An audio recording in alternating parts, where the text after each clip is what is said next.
بسم اللہ الرحمن الرحیم. ایک مرتبہ درود شریف پڑھ لیجیے. اللہم صلی علی سیدنا مولانا محمد وعلی آل سیدنا مولانا محمد بارک وسلم. سبحانک لا علم لنا الا ما علمتنا انک انت العلیم الحکیم. نحمدہ ونصلی علی رسولہ الکریم اما بعد. فاعوذ باللہ من الشیطان الرجیم. بسم اللہ الرحمن الرحیم. ومن احسن قولا ممن دعا الى اللہ وعمل صالحا وقال اننی من المسلمین. صدق اللہ العظیم. محترم بزرگوں اور دوستو، حدیث قدسی میں اللہ تعالیٰ یہ فرما رہے ہیں کہ میں بندے سے 70 ماؤں سے زیادہ محبت کرتا ہوں، اور ہر بندے سے کرتے.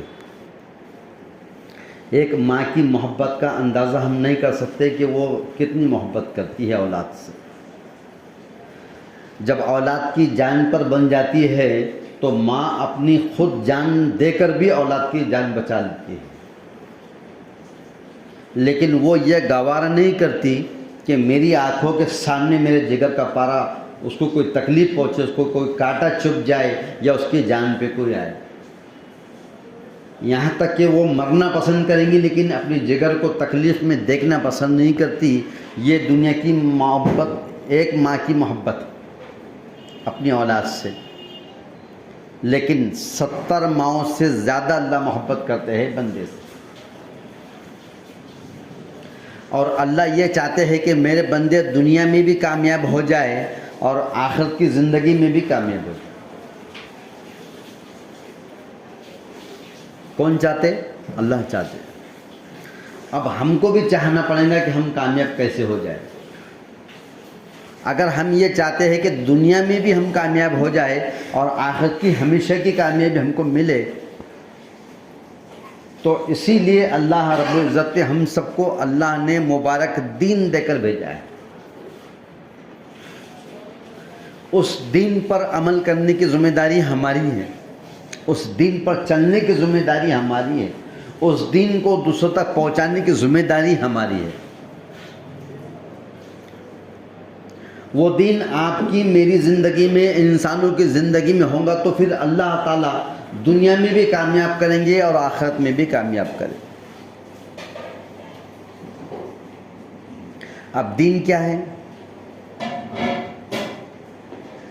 دین جو ہے اللہ کا حکم اور جناب رسول اللہ صلی اللہ علیہ وسلم کے مبارک طریقے کا نام. دو ہی چیزیں ہیں دین. جو اللہ کا حکم ہے اس کو نبی نے کس طرح سے کر کے اور بتا کر چلے گئے، اس کے مطابق اس کو کرنا. اگر ہم ایسا کر رہے ہیں کہ اللہ کے ہر حکم کو نبی کے طریقوں پہ کر رہے ہیں تو اس کا مطلب ہم دیندار ہیں، ہماری زندگی میں دین باقی ہے اور ہم دین پہ چل رہے ہیں. اور جب ہم دین پہ چلے گئے تو اس کی برکتیں، اس کے اثرات، اس کے فائدے دنیاوی اعتبار سے بھی اللہ ہم کو دے گا، اور مرنے کے بعد جو ملے گی وہ ہمیشہ کی آخرت ہماری بن جائے گی.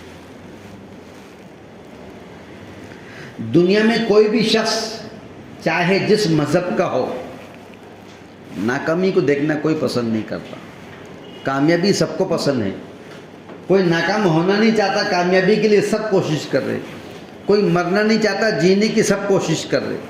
کوئی بے عزت ہونا نہیں چاہتا، عزت کے لیے ساری دنیا کے اندر جو ہے تو کوشش چالو ہو رہی کہ نہیں ہو رہی. لیکن اللہ بھی ہم کو عزت دینا چاہتا ہے، اللہ بھی ہم کو کامیاب کرنا چاہتا ہے. کیونکہ ایک عزت دنیا کی ہے اور ایک آخرت کی ہے. دنیا کی عزتیں، دنیا کی کامیابیاں، دنیا کی تمام کے تمام جتنے بھی ہم جو دنیا کے اندر کوششیں کرتے ہیں اپنے آپ کو بڑا سمجھنے کے لیے، اونچا کرنے کے لیے اور لوگوں کی نگاہ میں ہماری عزت بن جائے، اس کے لیے یہ سب وقتی ہے، ٹیمپروری ہے.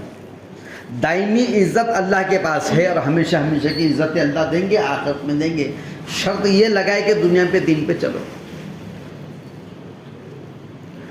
اب دین الگ ہے اور دنیا الگ ہے ایسا کوئی نہیں کہہ سکتا، کیونکہ اللہ نے قرآن کریم میں بھی کہہ دیا ہے کہ ربنا آتنا فی الدنیا حسنہ وفی الآخرۃ حسنۃ وقنا عذاب النار. اے اللہ ہم کو ہماری دنیا بھی بنا دے اور ہماری آخرت بھی بنا دے. تو دنیا بھی بنے گی، آخرت بھی بنے گی، اور ان دونوں کا بننے کا جو دار مدار ہے وہ ہے صرف دین پر. اور دین کیا ہے؟ اللہ کا ہر حکم جناب رسول اللہ صلی اللہ علیہ وسلم کے طریقے مطابق کرنا. اگر ہم کھانا کھا رہے ہیں تو کھانا انسانوں کی ضرورت کی چیز ہے. اگر کوئی انسان کو کھانا دینا بند کر دے یا وہ خود اپنے طور پر کھانا اگر بند کر دے تو وہ زندہ رہ سکے گا؟ وہ مر جائے گا. تو کھانا انسان کی ضرورت کی چیز ہے. اب اس ضرورت کو پورا کرنے کے لیے ہم کو کیا کرنا پڑے گا؟ ہمارے پاس کھانا کہاں سے آئے گا؟ جیسا بنی اسرائیل پر مننا سلوا 40 سال تک آسمان سے اترتا تھا اور وہ کھاتے تھے، ان کو کمانا نہیں پڑتا تھا، ان کے لیے جو کاروبار کی ضرورت ہے ان کو نہیں پڑتی تھی. ہم کو ایسا نہیں کہا، ہم کو یہ کہا گیا ہے کہ تم کو کمانا پڑے گا، اسباب اختیار کرنا پڑیں گے. روزی کا دینے والا اللہ ہے، لیکن تم کو کیا کرنا پڑے گا؟ اس کے لیے کوشش کرنا پڑے گی، اس کی تدبیر اختیار کرنا پڑے گی. تو کھانے میں حکم کیا ہے پھر اللہ کا؟ اب ہم کھانا کھانے کے لیے بیٹھے تو کھانا دستر پہ آ چکا، سب کھانے کے لیے ہم بیٹھ گئے ہیں، لیکن ایک حکم ہے اس کے اندر، اس کو پورا کرنا فرض ہے اور اس پر عمل کرنا فرض ہے، جب جا کے وہ کھانا ضروری ہے. یہی تو دین ہے. وہ کیا فرض ہے؟ کہ جو دستر پر کھانا کے لیے میں بیٹھا ہوں، جو یہاں پر کھانے کے لیے ساری نعمتیں رکھی ہے اور مجھے بھوک لگی اور میں کھانے کے لیے بیٹھا ہوں، تو وہ دستر پہ کی جو حلال رزق ہے وہ حلال ہے تو میرے لیے وہ سب سے بہتر ہے اور اس میں میری کامیابی ہے. اور اگر وہ رزق میں جو کھا رہا ہوں وہ حرام ہے، اگر وہ اس کمائی سے آیا ہے جو کمائی حرام ہے، جائز نہیں ہے، اس کمائی سے اگر وہ دستر پہ کھانا رکھا ہوا ہے اور اگر اس کو میں کھا بھی رہا ہوں تو وہ حرام رزق میرے حلق میں اتر رہا ہے، میرے خون کے اندر وہ جو تو اس کی کیا ہے، اس کی اثرات پھیلتے ہیں. کھانے میں اللہ کا حکم یہ ہے تو حلال کھاؤ، حرام کھاؤ بولے گا. فرض ہے حلال کمانا، بھلے تھوڑا کماؤ لیکن جائز طریقے سے حلال طریقے پہ کمائیں گے. اس سے جو ہمارے رزق ہمارے دستر پہ آئے گا، ہم اس سے حلال روزی جب ہمارے حلق سے نیچے اتاریں گے، اس سے جو خون بنے گا یہ خون اطاعت پر چلانے میں مددگار ہوتا معاون بنے گا. اس کے اثرات زندگیوں پہ پڑیں گے، اس کے اثرات ہماری نسلوں پہ بھی پڑیں گے. پھر اللہ تعالیٰ ہماری خود کی زندگیوں میں بھی اور ہماری اولادوں کی زندگی میں بھی اللہ تعالیٰ اطاعت کو بھر دے گا. اطاعت سے زندگی بھریں گے اور وہ پھر اللہ کی نافرمانی سے بچیں گے. اب ایک شوہر کے ذمے تھا، جو گھر کا مرد، جو ہمارے گھر کا جو مرد ہے، اس کے ذمے تھا کہ وہ حلال کما کے لا کے جو تو اپنے گھر میں دے دے. اب دستر پہ کھانا تیار ہو گیا، اب اس دستر پہ جب ہم کھانے کے لیے بیٹھیں گے تو کس طریقے سے کھائیں گے؟ اس کے لیے میرے نبی اکرم صلی اللہ علیہ وسلم نے یہ طریقہ بتایا ہے کہ تم کھانے کے لیے جب بیٹھو تو سب سے پہلے دونوں ہاتھوں کو دھو لو، دستر بچھا لو، ایک زانو دو زانو یا اکڑو بیٹھو، بسم اللہ وعلی برکت اللہ کہہ کر کھانا، اپنے آگے سے کھانا. ایک برتن میں 2 سے 3 ساتھی، زیادہ ہاتھ اس کے اندر اگر پڑیں گے تو برکتیں آئیں گی. اس طریقے سے کھانا. ساتھی ایک برتن میں 2-3 ساتھی کھا رہے ہیں، بڑی پلیٹ میں 2-3 لوگ کھانا کھا رہے ہیں، ساتھی کو خیال کرتے ہوئے کھانا، یہ سنت ہے. فرض کیا تھا؟ حلال کمانا، وہ آ گیا. اب حلال کے بعد اب طریقہ کس کا چلے گا؟ نبی کا. نبی نے کیسا کھائے؟ اب وہ طریقے پہ کھانا کھانے. عام گھروں میں ایک یہاں بیٹھ کے کھا رہا ہے، ایک وہاں بیٹھ کے کھا رہا ہے، ایک یہاں بیٹھ کے کھا رہا ہے، برکت کہاں سے رہیں گی؟ ایک دستر بچھے گا. اللہ کے رسول نے فرمایا جس گھر میں دستر بچھا کر کھایا جاتا ہے وہ گھر میں فاقہ نہیں آتا. تو آپ جب کھانے کے لیے بیٹھے تو اس کے مطابق کھاؤ کہ کس طریقے سے میرے نبی نے کھائے. وہ پیٹ کے 3 حصے کر کے کھاتے تھے. ایک حصے میں کھانا ہوتا، ایک میں پانی ہوتا اور سانس لینے کے حصہ جو تو چھوڑ دیا جاتا. اس طریقے سے کھائیں گے تو وہ نور بنے گا نور بنیں گے تو اطاعت پہ چلنا آسان ہوگا. اور اگر اس کے طریقوں کے خلاف اگر ہم کھاتے ہیں تو پیٹ تو بھر جائے گا, جیسا چرندے پرندے پیٹ بھرتے ہیں, چوپائے پیٹ بھرتے ہیں, اور دیگر مذہب کے لوگ بھی کھا لے کر پیٹوں کا بھر جاتا ہے, ایسا ہم نے بھی بھر ڈالے. تو ایک وقت کی ضرورت تو میری آپ کی پوری ہوگی کہ پیٹ بھر گیا, لیکن اس پیٹ بھرنے پہ کچھ نہیں ملنے والا, صرف پیٹ بھرا ہے, اس کے اوپر ہم کو کوئی انعام نہیں ملنے والا, اس کے اوپر آخرت کے اعتبار سے کوئی نیکی نہیں ملنے والی اگر طریقہ نبی کا نہیں ہے. اب جو برتن میں ساتھی کھانا کھا رہے ہیں تو اس کا اکرام کرتے ہوئے کھائے. اکرام کیسا کریں گے کہ اگر میرا ساتھی جو میرے ساتھ میرے برتن میں, ایک ہی برتن میں 2 ہاتھ ہے, 2 آمنے سامنے ہیں, یا 2 سے 4 ساتھی اس میں کھا رہے ہیں, تو کیا کریں گے؟ میں کم کھاؤں, میرا ساتھی زیادہ کھائے, کیونکہ میں کئی سالوں سے کھاتے ہوا آ رہا ہوں اور میرا جسم تک میں نے یہاں تک کر کے لے لیا.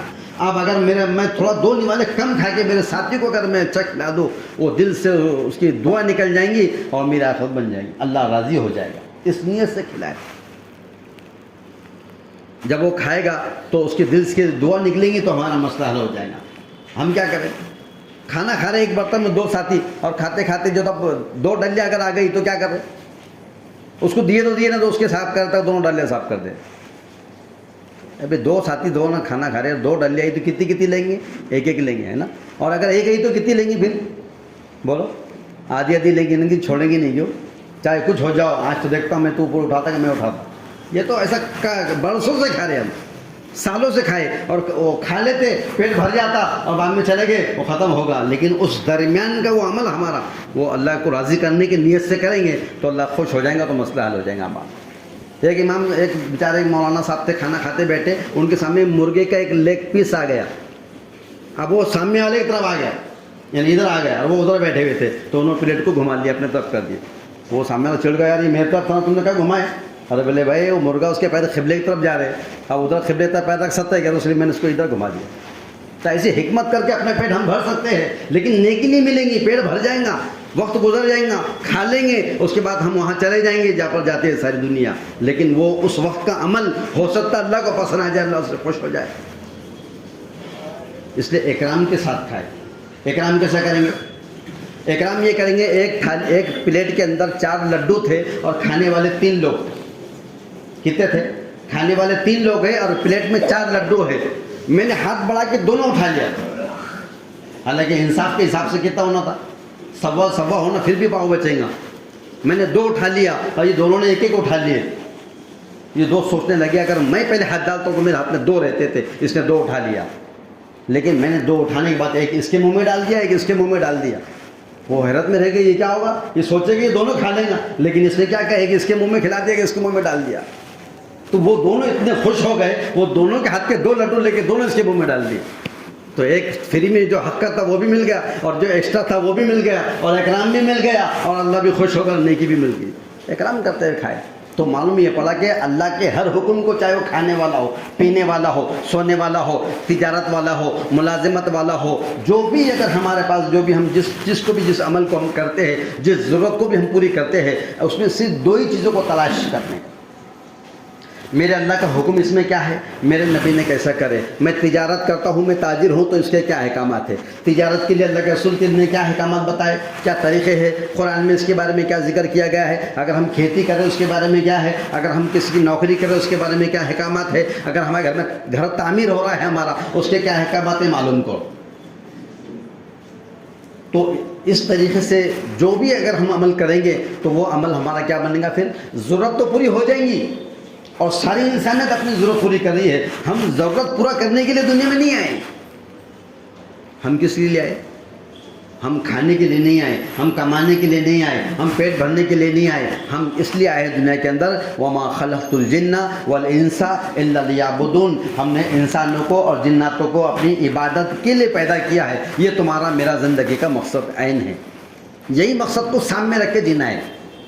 پھر اب اگر آدمی اگر عبادت کو آئیں گا مسجد میں, تو رات دن جب مسجد میں بیٹھیں گے تو کمائیں گے کب؟ کمائیں گے نہیں تو پیسہ نہیں ہوگا, تو ضرورتیں پوری کیسے ہوگی. تو اب فرمائے کہ عبادت تو مقصد ہے تمہارا, لیکن اب کیا کرنا پڑے گا, اس مقصد کے لیے جو ضرورت ہے تمہاری کمانا اور کمانے کیوں ہے؟ اس لیے کہ بہن کو کھانا، اور کھانا اس لیے ہے کہ بدن میں طاقت پیدا ہو جائے. اور طاقت کس کے لیے پیدا کرنا ہے؟ لڑنے کے لیے نہیں، بلکہ ہمارے بدن میں جب طاقت آ جائیں گی، وہ صحت تندرستی ہو جائیں گی، تو پھر میں اللہ کے سامنے عبادت کے لیے کھڑا ہو جاؤں گا. اس لیے مجھے کمانا بھی ہے، کھانا بھی ہے، اور بیوی بچے پالنا بھی ہے، اور ساری گھر کی ضرورتوں کو پورا کرنا ہے.